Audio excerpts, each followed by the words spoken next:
Donde todo pasa, aquí están las cosas que pasan.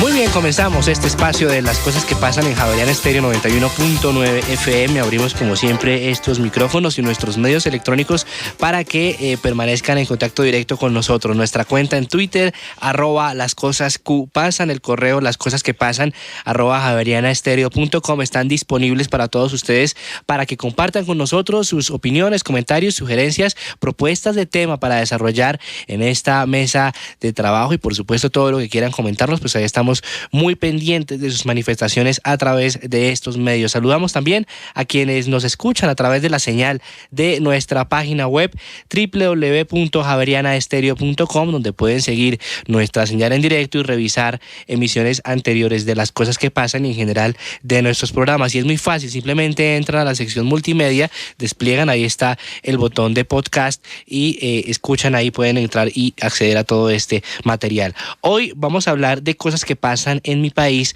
porque hablaremos de un tema que seguramente para muchos será nuevo, pero que sin duda es una herramienta muy importante cuando se trata de optimizar la atención a los pacientes. Hablaremos específicamente de las guías de práctica clínica y su implementación. Haremos un recorrido entonces por qué significan estas guías de práctica clínica, de qué manera se están implementando en nuestro país y por supuesto cuáles serán los beneficios para los pacientes. Comienzan las cosas que pasan. Bienvenidos.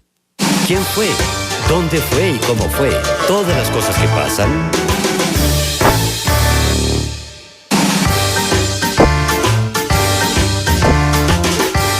A mediados del 2013, en la página web del Ministerio de Salud se publicó la siguiente información. El ministro Alejandro Gaviria Uribe resaltó el trabajo intersectorial con Colciencias y la academia para el lanzamiento de las 25 guías de práctica clínica para el personal médico y los pacientes. Dijo, este trabajo tomó 10 años, pero estamos satisfechos con los resultados del producto que hoy estamos lanzando. Las guías de práctica clínica no son un modelo de atención, no definen, no son limitantes, no son lineamientos para educar al personal de la salud, son recomendaciones basadas en la mejor evidencia científica disponible. A su vez, Paula Marcela Arias, directora de Colciencias, expuso que las entidades del sector público, en unión con las entidades del sector académico, articularon un trabajo en pro de un objetivo. Hoy se ponen a disposición de los médicos los mejores tratamientos para los diferentes tipos de enfermedades que hay en el país. Este esfuerzo enorme no hubiera sido posible sin la participación intersectorial. Respecto a este tema, no se puede olvidar la gran problemática de la automedicación. En un informe de la página web de la EPS Sura se muestra la automedicación crece cada año en Colombia. Se presume que cerca del 23% de las personas que compran un medicamento sin fórmula médica creen en el criterio de un farmacéutico. Esta práctica tan común en tantas familias colombianas trae consecuencias tan graves como el empeoramiento de la enfermedad ya existente, anular y aumentar los efectos de otros medicamentos, crear reacciones alérgicas complicadas, resistencia bacteriana a los antibióticos, efectos cardíacos, dermatológicos, nerviosos y gastrointestinales. Informó para las cosas que pasan María Gabriela Novoa Hernández.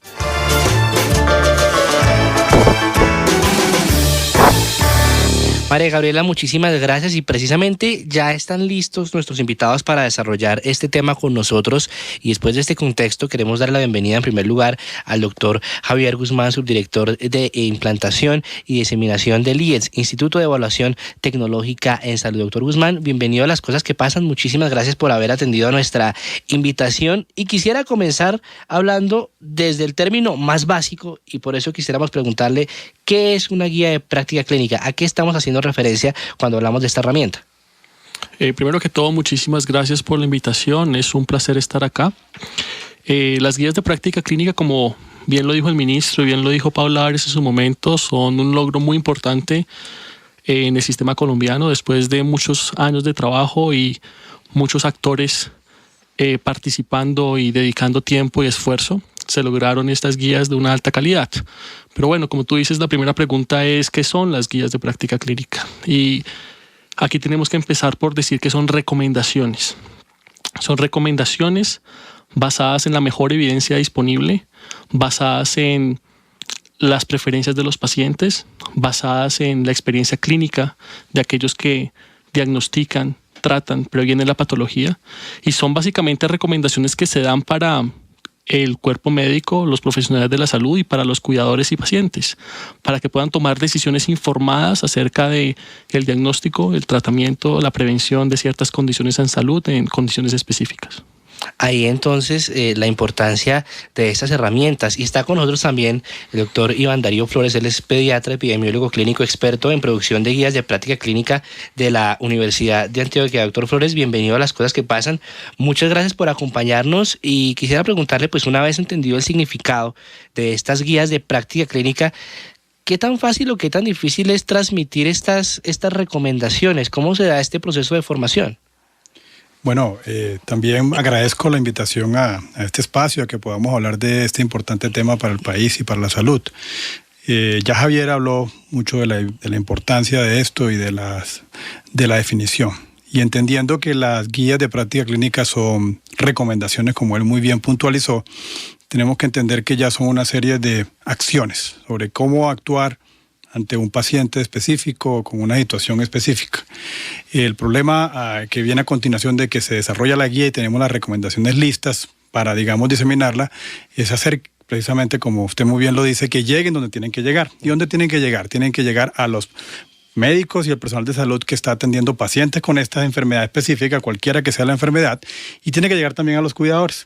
Entonces es un reto importante para el país, para la academia, para los desarrolladores de guías, que son muchos en el país, que esas recomendaciones lleguen, porque en la atención habitual de los pacientes se están haciendo todo tipo de cosas, desde atención habitual con la que ha hecho alguien como médico durante toda la vida, la atención de un paciente bajo unas ideas o algunos conceptos, la evidencia científica que está llegando nueva, y estas recomendaciones ya resumen todo, le facilitan a estos profesionales para que tomen las decisiones con todo lo que está llegando nuevo y se considera que es lo mejor.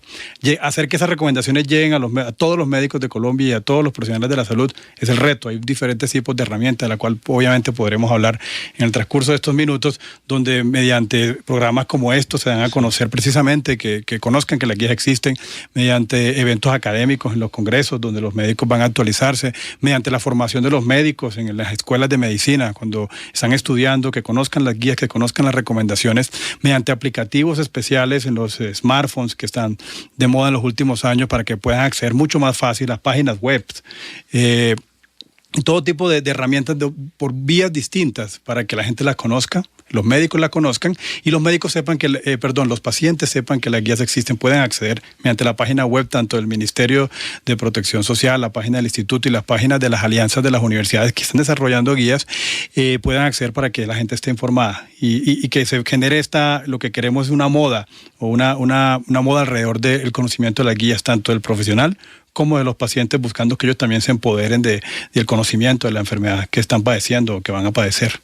Y en esta tarea de empoderamiento, pues hacia el final del programa hablaremos de cuáles son estos medios a través de los cuales las personas, los profesionales de la salud y los cuidadores, por supuesto, pueden acceder a este material. Ya vamos a recordar entonces en qué espacios específicos. Le damos la bienvenida también a esta hora de la mañana al doctor Javier Orlando Contreras. Él es subdirector de producción de guías de práctica clínica del Instituto de Evaluación Tecnológica en Salud. Doctor Contreras, a usted también muchísimas gracias por acompañarnos. Bienvenido a estas cosas que pasan.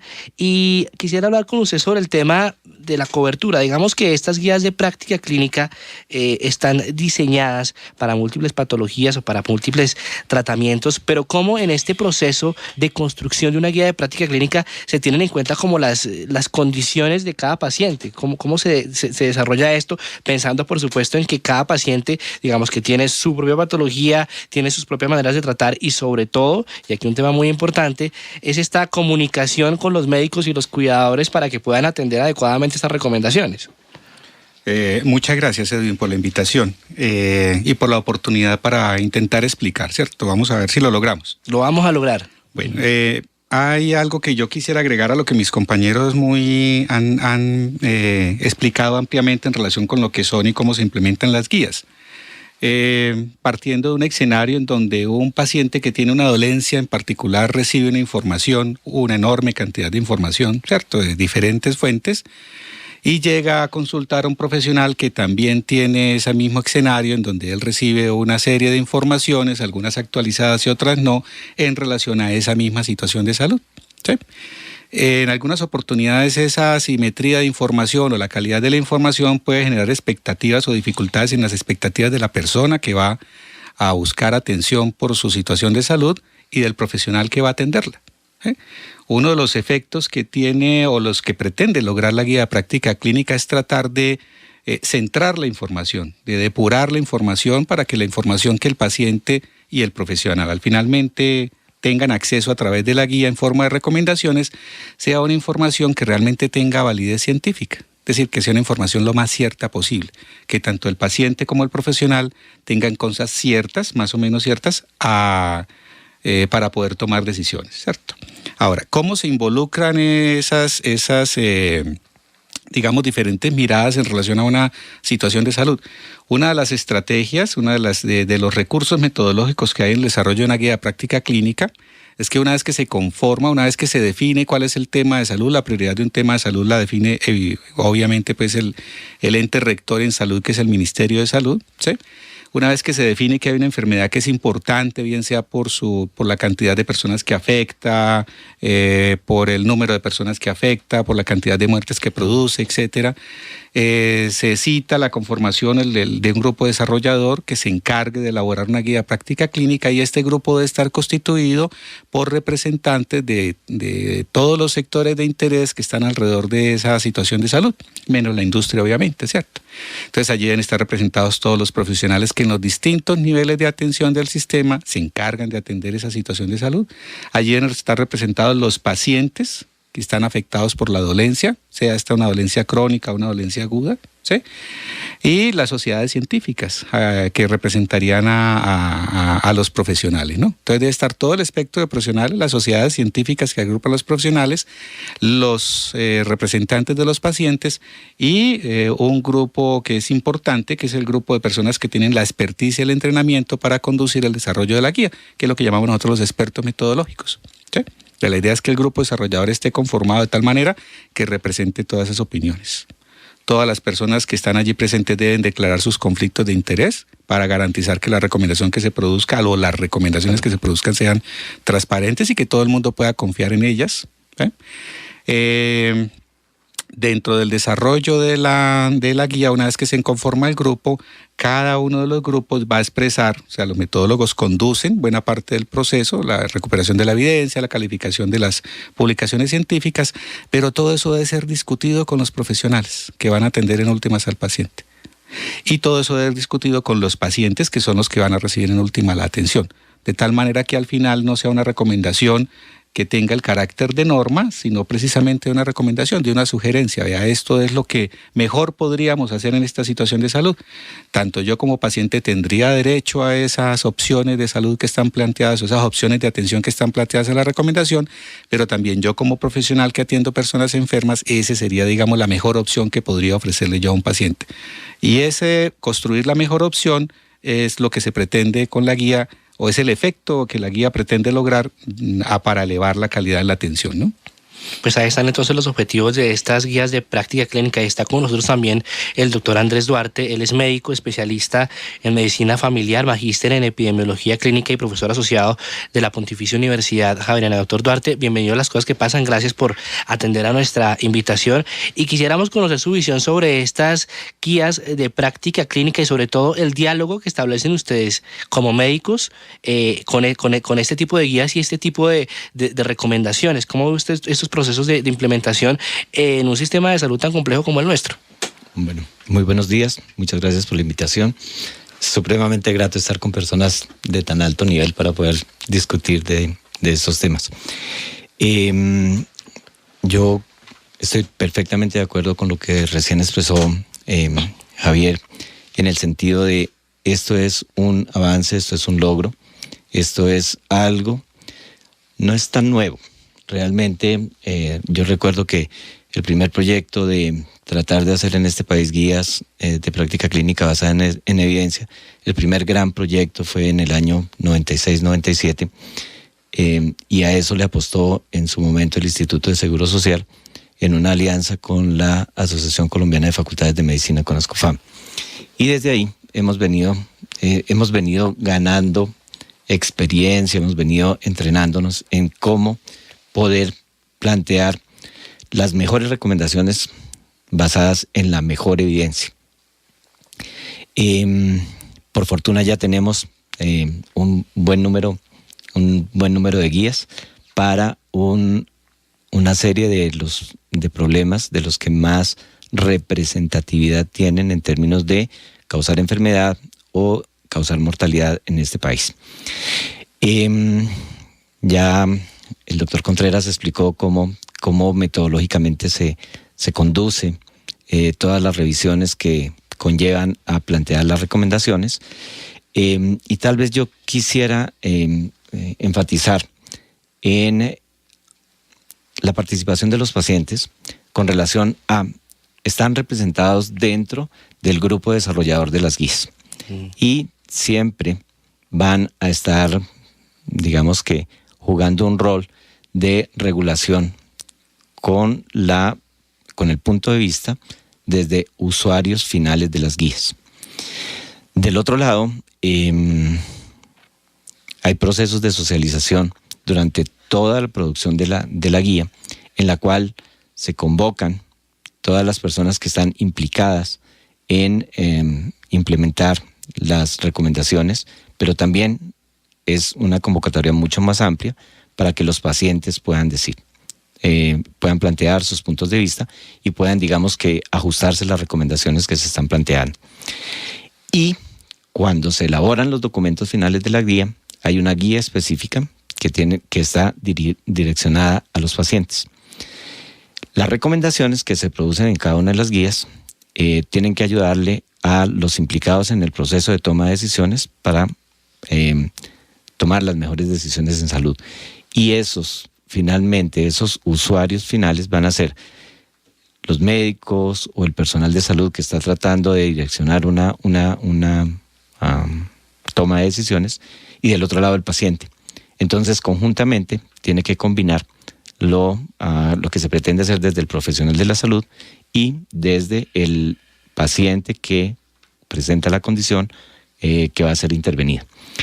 Me parece que es además una evolución muy grande en la forma como prestamos servicios de salud, porque ya los médicos no estamos sencillamente como dueños del conocimiento, tomando decisiones para que las personas sencillamente las cumplan, sino hay un proceso de conocimiento activo por parte del paciente y participación también activa en el proceso de toma de decisiones.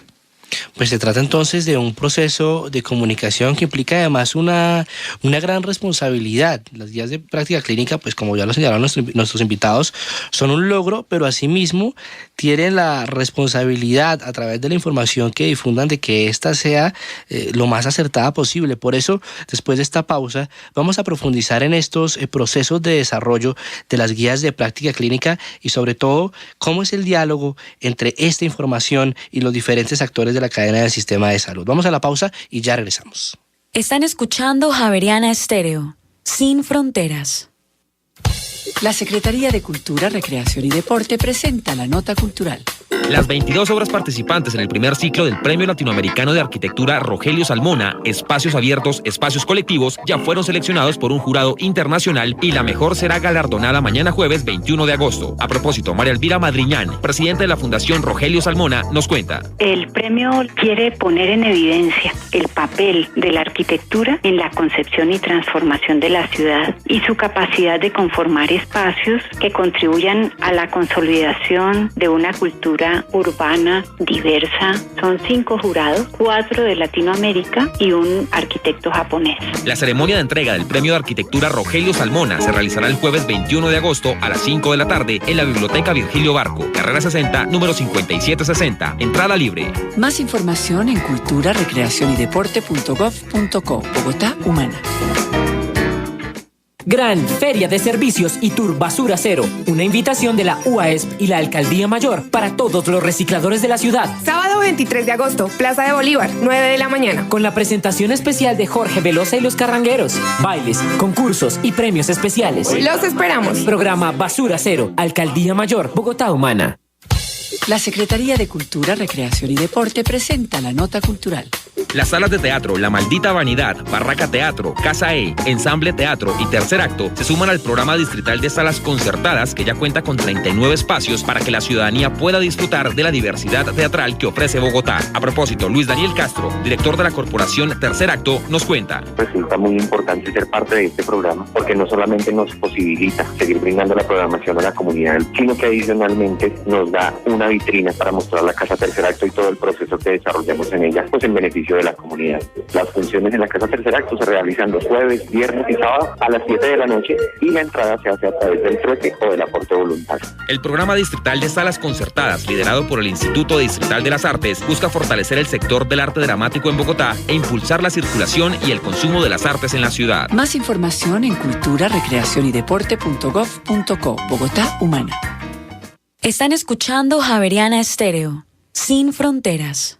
Las cosas que pasan en la ciencia.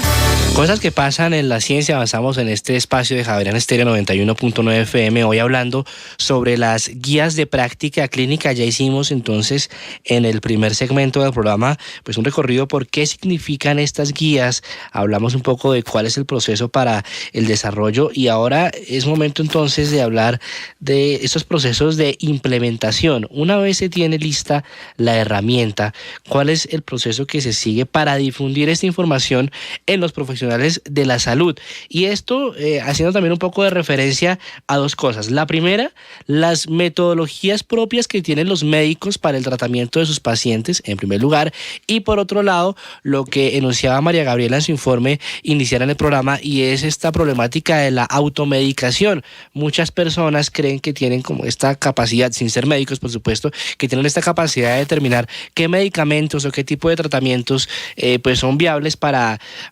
enfrentar una enfermedad determinada, y entonces es aquí donde hay conflicto entre las recomendaciones y lo que piensan tanto los pacientes, los cuidadores, como los mismos médicos. Doctor Javier Guzmán, subdirector de implantación y diseminación del Instituto de Evaluación Tecnológica en Salud, ¿cómo se dan esos procesos precisamente de difusión de esta información y de con los médicos como con los cuidadores? Acá es importante hablar del continuo, el continuo entre el desarrollo y la implementación y la adopción de las recomendaciones. Digamos que si el país ha avanzado en forma importante en el desarrollo de las guías en los últimos 10 años, no ha avanzado en forma tan importante en la implementación.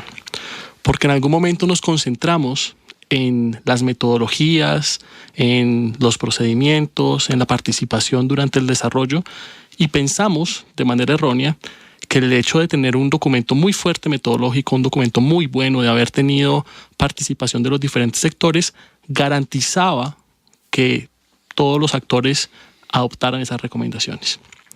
Claramente ese no es el caso, y claramente estamos llegando y estamos viendo cómo este trabajo y esta inversión tan importante en recursos no genera los cambios que queremos ver en la práctica diaria.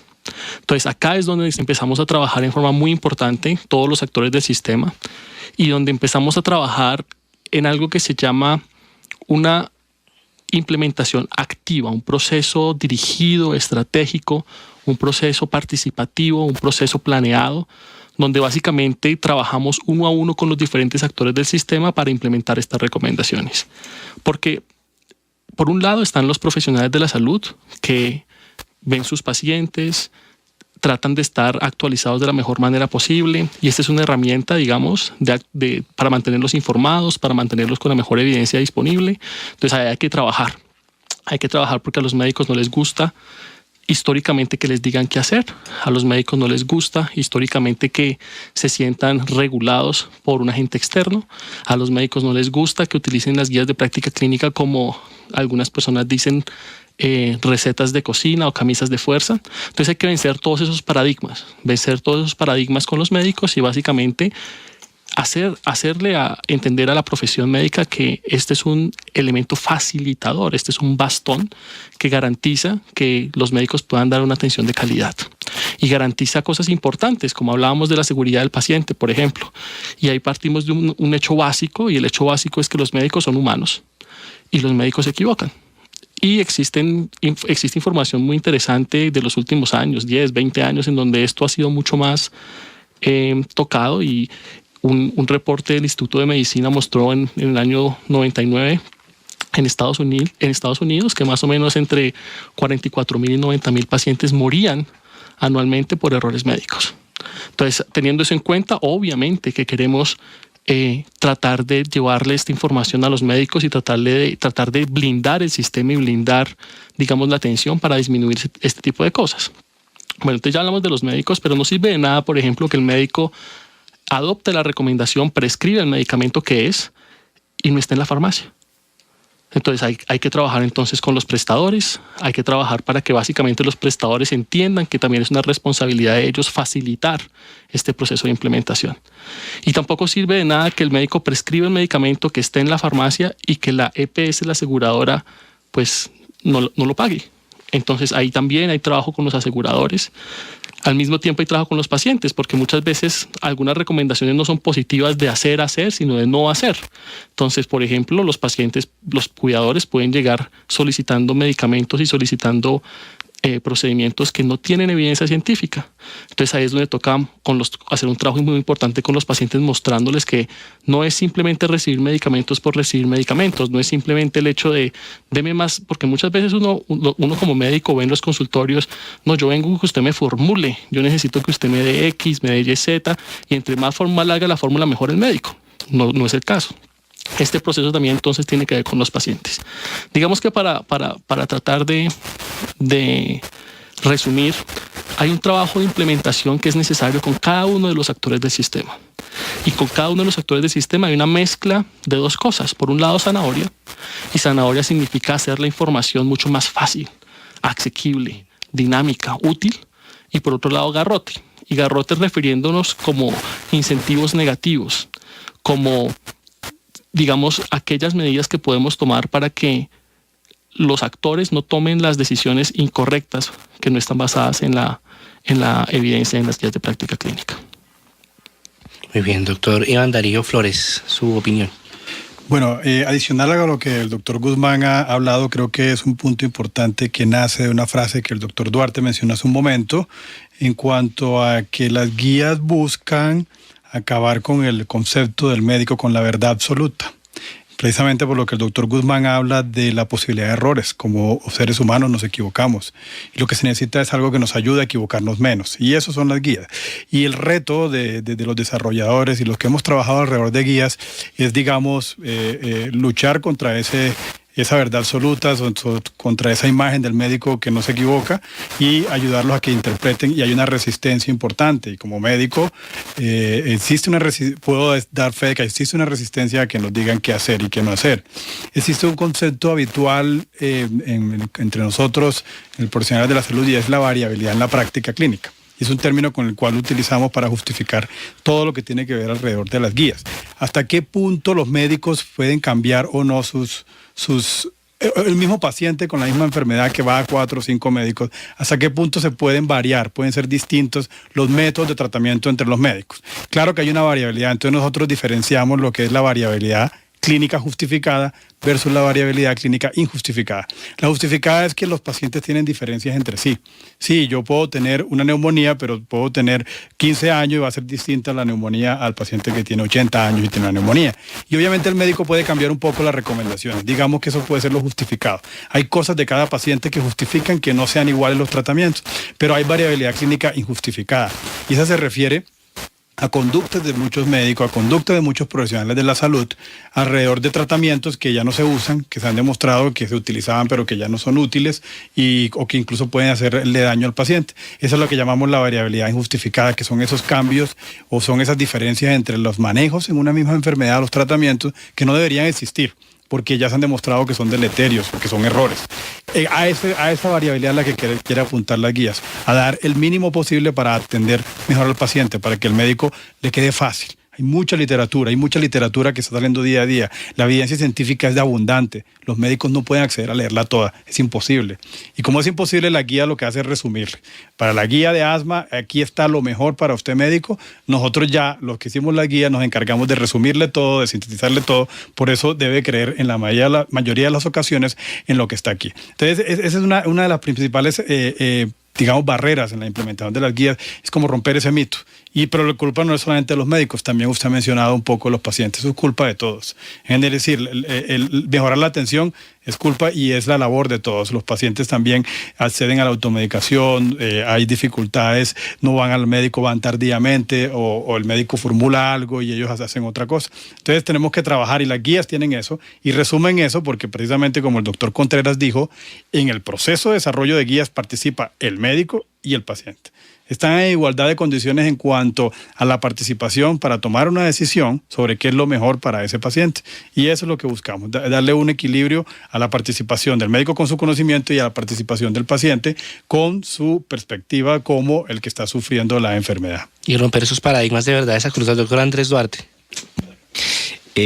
Al comienzo estuvimos planteando la metodología o esbozando la metodología para desarrollar una guía de práctica clínica. Sí.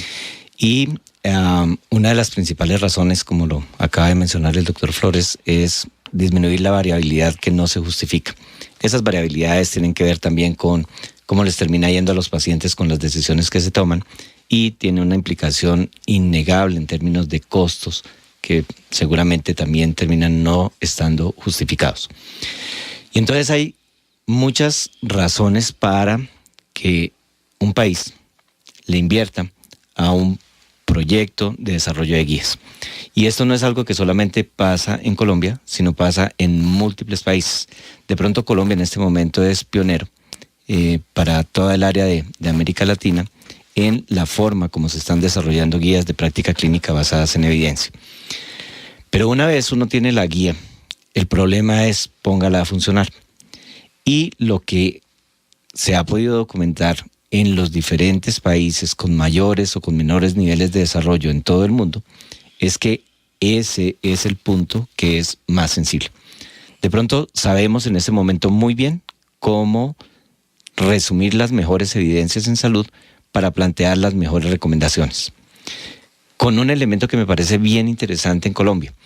No nos han limitado a los grupos desarrolladores para que tengamos que centrarnos específicamente en los planes obligatorios de salud y en digamos que en la oferta de servicios de esos planes. Por el contrario, nos han brindado la posibilidad desde el sistema que al revisar evidencias podamos, a partir de las recomendaciones, refrescar los planes de beneficios que se plantean en el país. Y entonces el reto es, pero póngalas a funcionar. Y cuando se hacen las investigaciones se encuentra que de alguna forma las personas hacen la aproximación para tratar de usar las recomendaciones, pero finalmente lo que se logra es muy poco. Y eso ha conducido específicamente a generar grupos de investigación que se dedican única y exclusivamente a cómo hacer que las cosas funcionen. Y ha generado incluso la aparición de revistas especializadas en implementación en el mundo.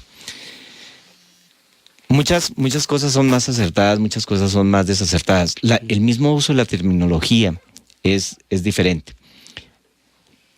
A muchas personas les parece que contarle tanto a los médicos como a los pacientes que hay una guía ya hace que la guía se empiece a utilizar.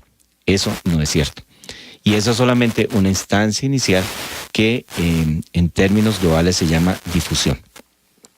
Pero más allá de la difusión, hay que hacer que tanto los pacientes como los prestadores de servicios de salud aprendan a utilizar las recomendaciones que están planteadas en las guías.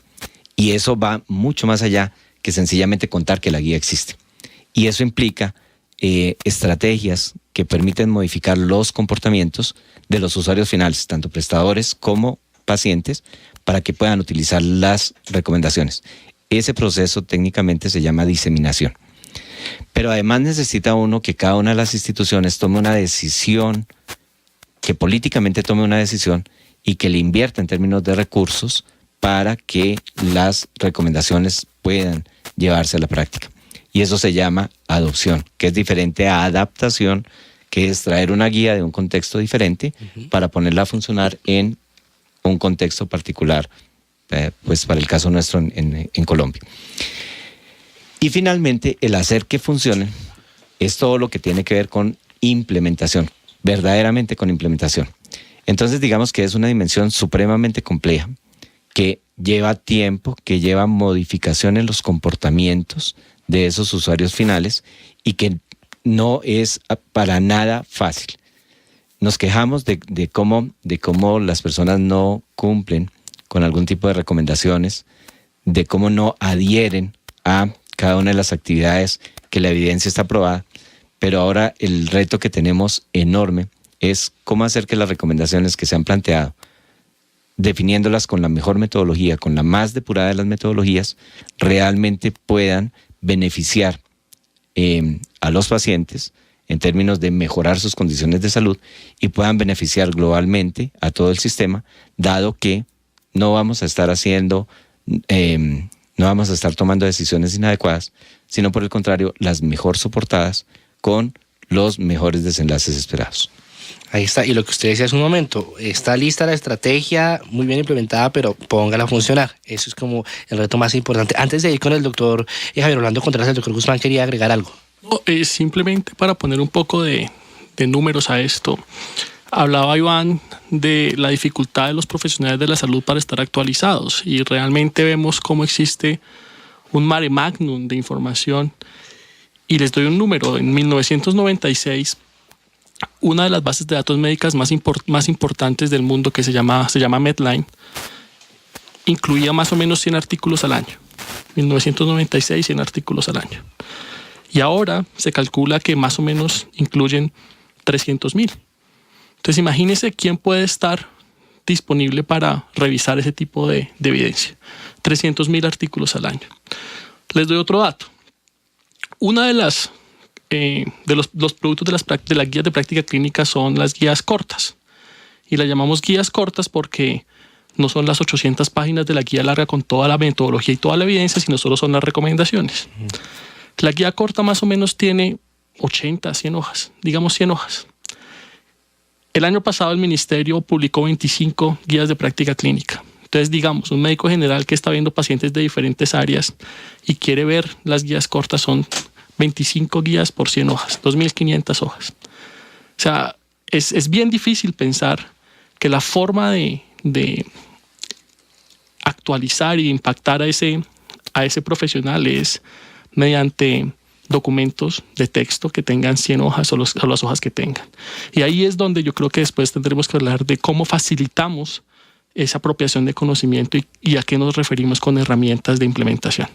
Así es, vamos a hablar de ese tema más adelante. Doctor Javier Orlando Contreras, otro tema muy importante tiene que ver con la priorización de los temas cuando se va a desarrollar una guía clínica. ¿Cómo se dan esos procesos para decir sobre estos temas vamos a desarrollar determinadas guías?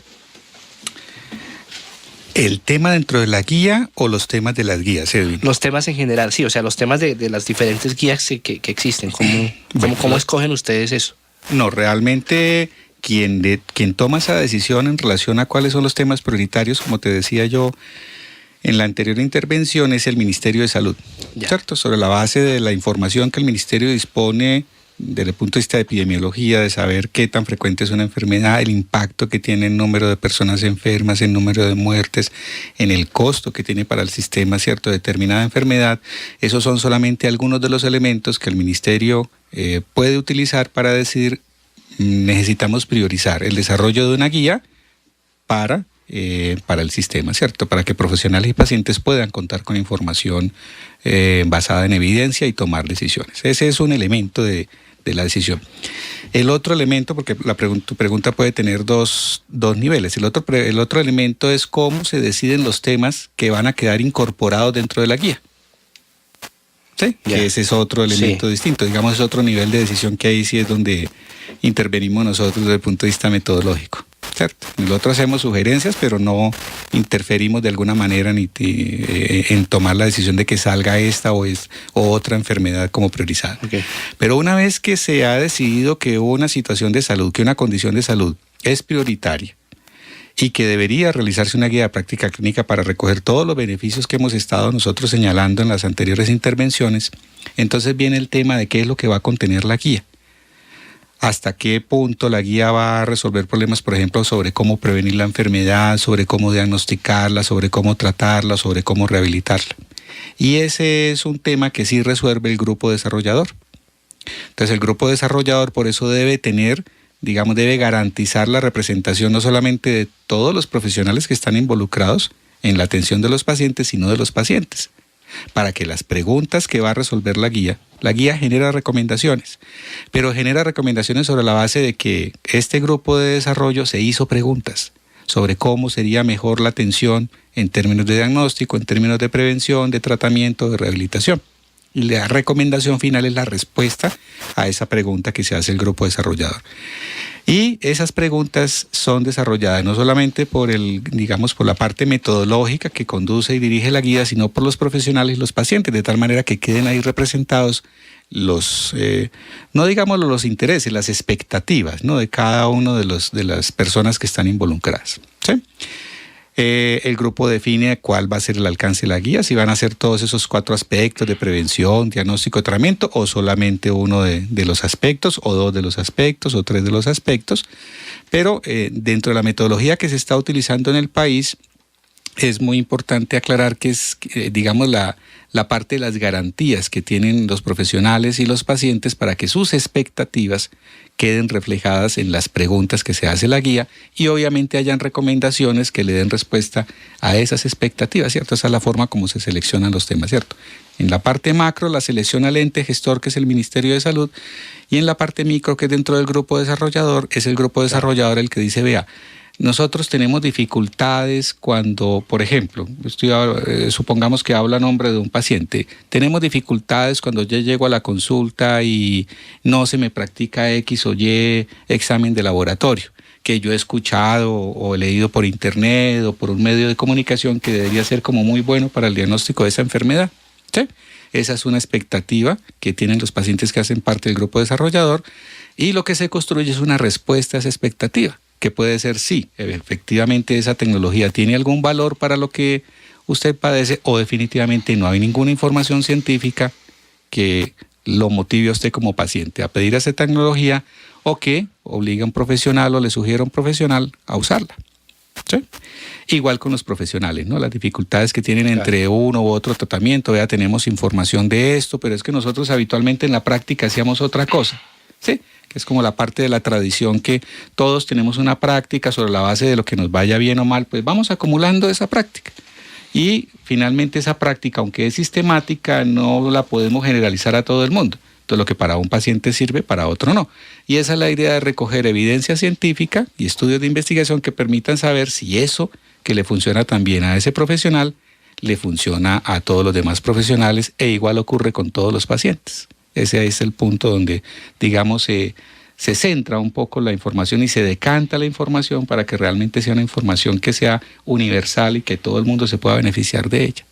Claro, y es un proceso de articulación muy importante. Vamos a ir a una nueva pausa y al regresar vamos a hablar precisamente sobre estos procesos de implementación. ¿Qué se está haciendo para lograr que los profesionales de la salud implementen estas guías de práctica clínica? Vamos a la pausa y ya regresamos. Están escuchando Javeriana Estéreo, sin fronteras. La Secretaría de Cultura, Recreación y Deporte presenta la Nota Cultural.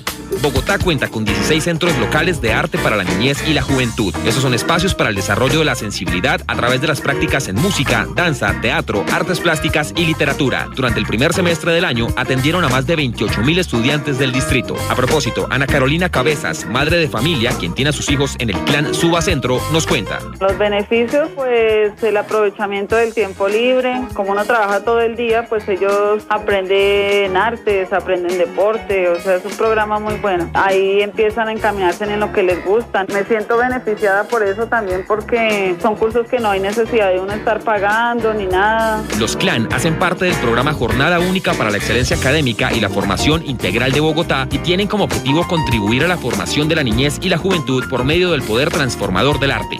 Más información en cultura, recreación y deporte.gov.co. Bogotá Humana. Gran Feria de Servicios y Tour Basura Cero. Una invitación de la UASP y la Alcaldía Mayor para todos los recicladores de la ciudad. Sábado 23 de agosto, Plaza de Bolívar, 9 de la mañana. Con la presentación especial de Jorge Velosa y los Carrangueros. Bailes, concursos y premios especiales. Los esperamos. Programa Basura Cero. Alcaldía Mayor. Bogotá Humana. La Secretaría de Cultura, Recreación y Deporte presenta la nota cultural. Las 22 obras participantes en el primer ciclo del Premio Latinoamericano de Arquitectura Rogelio Salmona, Espacios Abiertos, Espacios Colectivos, ya fueron seleccionados por un jurado internacional y la mejor será galardonada mañana jueves 21 de agosto. A propósito, María Elvira Madriñán, presidenta de la Fundación Rogelio Salmona, nos cuenta. El premio quiere poner en evidencia el papel de la arquitectura en la concepción y transformación de la ciudad y su capacidad de conformar espacios que contribuyan a la consolidación de una cultura urbana diversa. Son 5 jurados, 4 de Latinoamérica y un arquitecto japonés. La ceremonia de entrega del Premio de Arquitectura Rogelio Salmona se realizará el jueves 21 de agosto a las 5 de la tarde en la Biblioteca Virgilio Barco, carrera 60, número 5760. Entrada libre. Más información en cultura, recreación y deporte.gov.co. Bogotá Humana. Están escuchando Javeriana Estéreo, sin fronteras. Las cosas que pasan en mi país. Continuamos en estas cosas que pasan de Javeriana Estéreo 91.9 FM, hoy hablando sobre las guías de práctica clínica y su aplicación en nuestro país. Y entonces vamos a hablar en este segmento sobre el tema de la implementación, qué se está haciendo para que los profesionales implementen estas guías. Sin embargo, a la hora de implementar, pues no se trata tampoco de una camisa de fuerza, doctor Javier Orlando Contreras. Claro, yo creo que es muy importante que antes de considerar el tema de la implementación, es decir, de llevar esa recomendación a una acción, por parte del profesional o por parte del paciente, lo que se construye con las recomendaciones son sugerencias. ¿Sí? Realmente tienen ese carácter de recomendación o de sugerencia. De recomendación si es que la evidencia es muy buena y muy fuerte, o de sugerencia si es que realmente no hay una evidencia muy fuerte detrás de eso. Pero son una guía, ¿no? Por eso el nombre de guía de práctica clínica. No son una norma, no tienen el carácter de una camisa de fuerza, ni para el profesional que atiende, ni para el paciente que consulta al profesional. ¿Sí? Y eso es muy importante que lo tengamos claro, porque de ninguna manera la guía pretende romper la autonomía ni la libertad que tienen los profesionales de la salud para poder tomar decisiones, sino que en aquel momento en donde el profesional, frente a un paciente en particular y en una situación clínica particular, tiene más de una alternativa para tomar decisiones, se apoya en la guía para poder tomar la mejor decisión, siempre buscando el beneficio del paciente, que finalmente es el objetivo final de todo este trabajo. Así es, doctor Iván Darío Flores. No sé si usted quiere hablar en esta misma línea de este carácter de las guías de práctica clínica. Sí, cuando me refería anteriormente al concepto de la barrera con los mismos médicos, se refiere a eso, que hay una percepción desde los médicos de que esto nos va a querer obligar y no nos gustan las cosas obligadas. Y es más, si me las vienen a contar como obligatoria, yo voy a hacer resistencia a utilizarla. Yo he hecho la medicina de X o Y manera durante 10, 20, 30 años. Entonces la cuestión no es de norma, no es de obligación, es como dice muy bien el doctor Contreras, dedicarnos a convencerlos de la importancia de esto, de todos los conceptos que hemos dado acerca de la cantidad de información, la cantidad de evidencia, las consideraciones de los pacientes, costos y todo este tipo de cosas que están resumidos en un solo documento. Ya le hicimos el resumen y que ellos aprendan que esto es una ayuda, esto no es una obligación, pero es la mejor ayuda disponible y que esperemos que la utilicen de la mejor manera. Sí, sobre todo para que los médicos no piensen que, bueno, entonces, ¿y yo para qué estudié? Pero ¿y mi experiencia qué es? Hablar un poco como establecer un diálogo entre esto. Doctor Javier Guzmán, del Instituto de Evaluación Tecnológica en Salud. Hablemos de los procesos de implementación, de qué se está haciendo para que precisamente los profesionales de la salud pues puedan atender y puedan darle pues un buen recibido a estas recomendaciones. Sí, claro que sí. Como dije antes, una vez una guía se produce, se finaliza, hay unos documentos que son documentos PDF y básicamente están en 3 documentos. Un documento que es un documento largo, una guía larga, más o menos 800 páginas. Un documento corto sobre las recomendaciones, más o menos 100 páginas, como yo decía, y un documento para pacientes. Nosotros, en el Instituto de Evaluación Tecnológica en Salud, consideramos que esa información debe desglosarse y debe llevarse de una manera mucho más práctica, ágil, a el punto de atención, a la práctica clínica. Entonces lo que hemos hecho es, por un lado, crear herramientas que llevan esta información de una manera más ágil, más dinámica, más útil en el momento en que se necesita, y ahí hablamos específicamente de los flujogramas dinámicos. Entonces nosotros hemos creado unos flujogramas dinámicos que básicamente no es algo nuevo que hacemos en este país. En muchos países en el mundo han hecho este ejercicio porque básicamente se ha visto que facilita el acceso a información. Entonces tenemos un flujograma donde básicamente el médico puede entrar con su teléfono inteligente o con su computador y entra a la guía de práctica clínica y no entra un documento PDF, sino entra un flujograma. Y ahí el flujograma le da la información dependiendo de cómo la necesita. Entonces, si yo necesito irme por el lado izquierdo, que es el paciente que tiene condición A, pues entonces por ahí es que voy a hacer clic y las recomendaciones van apareciendo así como yo las necesito. Si mi paciente tiene en vez de la condición A la condición B, o me interesa mucho más entender sobre la condición B, pues entonces yo hago clic en la condición B, y digamos que no es presentar toda la información de una sola, ni presentar toda la información en un solo documento, sino es específico a lo que necesita el médico o el profesional de la salud en ese momento de práctica clínica. Entonces hay una herramienta interesante, los flujogramas dinámicos están disponibles en nuestra página web. Otra herramienta interesante es lo que nosotros llamamos las hojas de evidencia. Y es un documento interesante porque es solo una hojita. Es solo una hojita por cada grupo de recomendaciones que nosotros llamamos priorizadas. Unas recomendaciones que de toda la guía saldrán más de 150 recomendaciones, 160.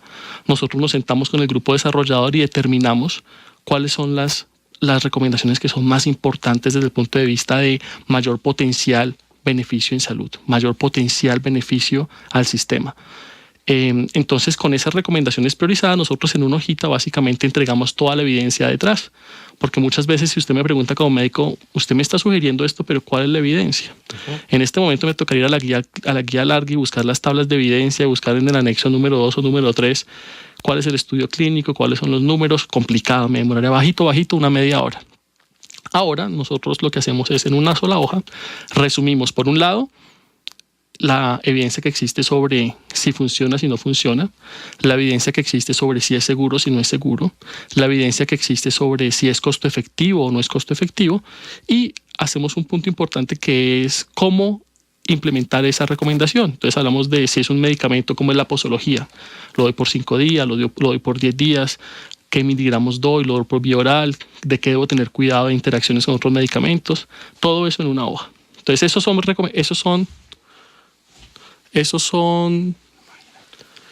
son herramientas muy interesantes que estamos creando.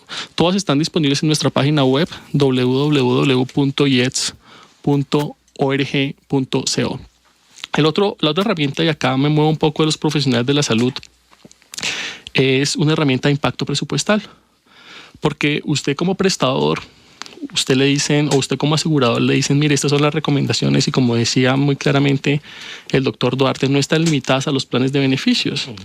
Pero así están limitadas, así la recomendación esté dentro del plan de beneficios, usted tiene que hacer planeación estratégica para comprar el medicamento, para estar seguro que el medicamento está disponible en farmacia, para entender que ahora los médicos van a empezar a prescribir más un medicamento recomendado. ¿Cuánto va a costar eso? Esa pregunta es muy importante. Entonces, esta herramienta de impacto presupuestal les ayuda a esos prestadores a determinar en los primeros 3 años cuánto va a costar implementar esas recomendaciones priorizadas. También esta herramienta es gratis, es asequible a través de nuestra página web y está disponible para todos los prestadores. Estamos construyendo entonces, digamos, herramientas, estamos construyendo poco a poco, entendiendo qué es lo que necesitan los médicos, retroalimentándonos con lo que los médicos nos dicen sobre el uso de estas herramientas. Como decía el doctor Duarte acá, no tenemos una evidencia clara sobre qué funciona, qué no funciona. Trabajamos con líderes de opinión, o sea, tratamos de identificar a aquellos médicos que son reconocidos dentro de su institución y reconocidos dentro de la sociedad como líderes de opinión para que nos ayuden en este proceso de difusión. Tratamos también de involucrar a todos los actores, como yo le decía, a los prestadores, a los aseguradores, pero estamos también midiendo y generando evidencia porque en el mundo no tenemos muy claro cuál es la mejor forma de hacer esta apropiación de conocimiento. Así es, doctor Andrés Duarte de la Universidad Javeriana. Bueno, entonces, para el grupo desarrollador de la guía, es tremendamente relevante no solamente hacer los planteamientos de las recomendaciones, sino que esas recomendaciones tengan la mayor probabilidad de ser utilizadas en la práctica. Y en ese orden de ideas, el grupo desarrollador tiene un trabajo adicional en términos de tratar dentro de las recomendaciones, seleccionar, como recién lo ha comentado el doctor Javier, tratar de seleccionar cuáles recomendaciones pueden ser más relevantes. Obviamente que si están planteadas dentro de la guía 100, 70, 50 recomendaciones, todas van a estar soportadas en van a tener un soporte científico sólido. Pero no quiere decir que todas tengan la misma necesidad de ser llevadas a la práctica. De pronto, en eso hay herramientas que el grupo desarrollador aplica y a partir de esa identificación de recomendaciones prioritarias se hace un ejercicio de identificación de barreras para la implementación, de factores facilitadores y de estrategias de solución. Y una vez se ha difundido y se ha diseminado la guía, el grupo desarrollador también tiene el compromiso de darle continuidad al proceso de implementación como tal. Entonces tiene que participar activamente con cada una de las instituciones en las cuales se comienzan a utilizar las guías, se comienzan a llevar a la práctica las guías. En el mundo hay, ya lo habíamos mencionado previamente, no es que la evidencia sea muy buena con relación a qué hacer. Hay una evidencia más o menos sólida con relación a hay que hacer muchas cosas y hay que hacer muchas cosas simultáneamente. Entonces creo que todos estos esfuerzos en términos de disponer de herramientas electrónicas, herramientas físicas, seguramente las historias clínicas deberán tener algún sistema de recordación, seguramente la misma auditoría que se hace en las instituciones de salud tiene que modificarse en términos de realmente contribuir en un proceso de mejoramiento continuo, es decir, que no sea lo que tradicionalmente termina siendo los funcionarios que dan garrote, sino que realmente contribuyan en un proceso de mejoramiento continuo, con toda seguridad que si aunamos todas esas herramientas, tenemos un mejor escenario para que las recomendaciones realmente se ejecuten. Doctor Duarte, muchísimas gracias por su intervención. Doctor Javier Orlando Contreras, ya vamos llegando al final de este programa y quisiéramos conocer entonces su reflexión final en materia de este tema que hemos hablado hoy, de estas guías de práctica clínica. ¿Qué podríamos decirle a los oyentes y a los médicos que seguramente nos están escuchando? Edwin, yo creo que algo que podría resumir es que este ha sido un esfuerzo muy, muy importante, ¿cierto? Que ha movido muchos recursos, que ha involucrado a la academia con las universidades muy importantes en el país, para tratar de ofrecer y poner a disposición un instrumento que permita mejorar la calidad de la atención de los pacientes. Doctor Suárez, pues muchísimas gracias por habernos acompañado. La página www.iets.org.co, ahí está entonces disponible para que ustedes, si están interesados, puedan informarse. Gracias a nuestros invitados por habernos acompañado y por supuesto a nuestros oyentes por haber estado con nosotros. Mañana nos encontraremos con más cosas que pasan. Buen día.